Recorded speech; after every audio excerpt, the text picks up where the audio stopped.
So, would you like some more proof that the Neverwinter game company doesn't really ever check the auction house for prices on things? They post a sale with a bag of holding, listing it at 300,000 astral diamonds.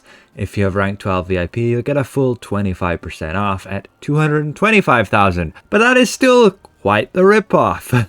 Have a look at this price here, and then go check the auction house.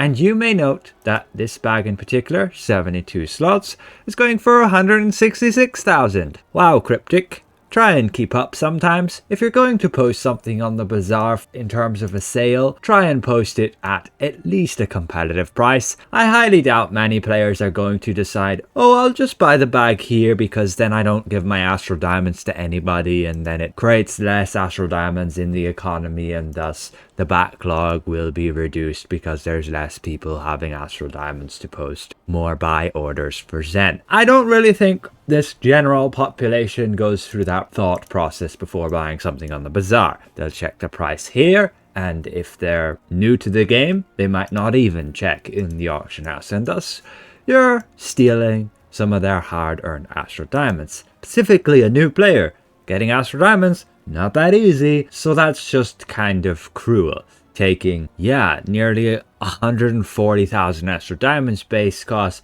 versus here on the auction house. There are, of course, many other examples of this as well. They have things posted in the Zen market which are just also crazily overpriced. Faithful Initiate you get for 60,000 astral diamonds on purple versus 1,000 Zen on blue. This just should not be happening. Pay attention to where you're allowing these things to be available in game and balance your prices accordingly. I can understand, yes, okay, the bag of holding are that cheap on the auction house now because people have just opened a ton of lockboxes, as we just got a new lockbox, which is really good. And as a byproduct, you're getting all these bags that people want to sell. That's why the price is down that low. If you want to buy bags, I highly recommend doing it now, but in most cases you can do without that. I personally don't buy bags. Yes, I'll equip the bags I obtain through the lockbox, but I won't go and actually buy any because it's generally not needed. Have multiple characters and you can use them as basically inventory space. Additionally, this week we have ×2 currency for Storm King's Thunder.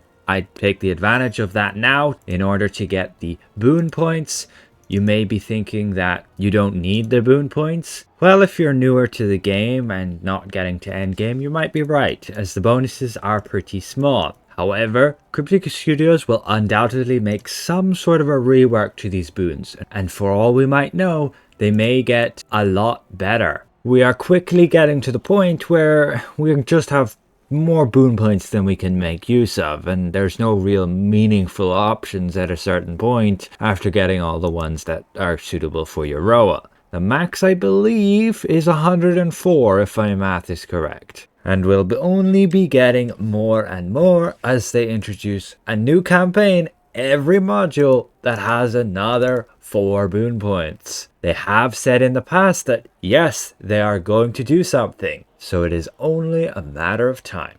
So I would recommend picking up the boon points if you can. You can just do the quests in the zone, or you can spend genie gifts to get these bags and you'll get double the amount of currency. I would recommend farming the Von and Blood rather than spending all the genie gifts just to get that, because you'll end up with far more currency here. You can watch my video where I cover legacy campaigns and spending genie gifts and how many genie gifts you'll need per campaign for the boon points on those campaigns. Some good data there. Otherwise, we do have a pushed out sale for professions, 20% off, and these I would avoid. You may very well see a pack here that you can purchase which will allow you to get your professions maxed out to level 20, and I'll say don't buy those packs. They're a waste. Be patient and just craft items of that profession and you will level it up over time. It is not worth buying those out. Even rushing to master crafting, you're going to need like 28 million astral diamonds in order to really make any profit at this point. So unless you got the spare 28 million astral diamonds lying around, yeah, only use professions to craft gold. I recommend leather visors, and you can get those there. Just sell them to a random NPC and you get 34 silver for each of them.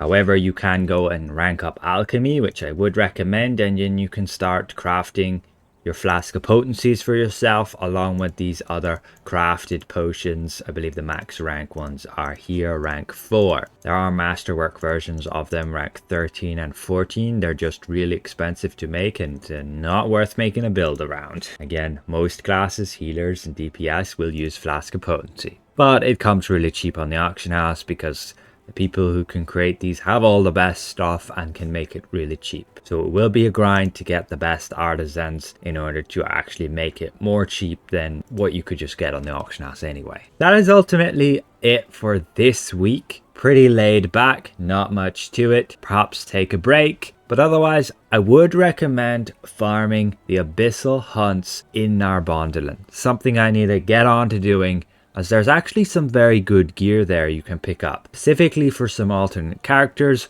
or if you're still gearing up. There are some actual very useful options there. There are even some new unique ones that aren't just a copy and paste of what we've seen before. Some actual best in slot stuff, but I will have to do some more testing on those and have to do some farming to get more of them.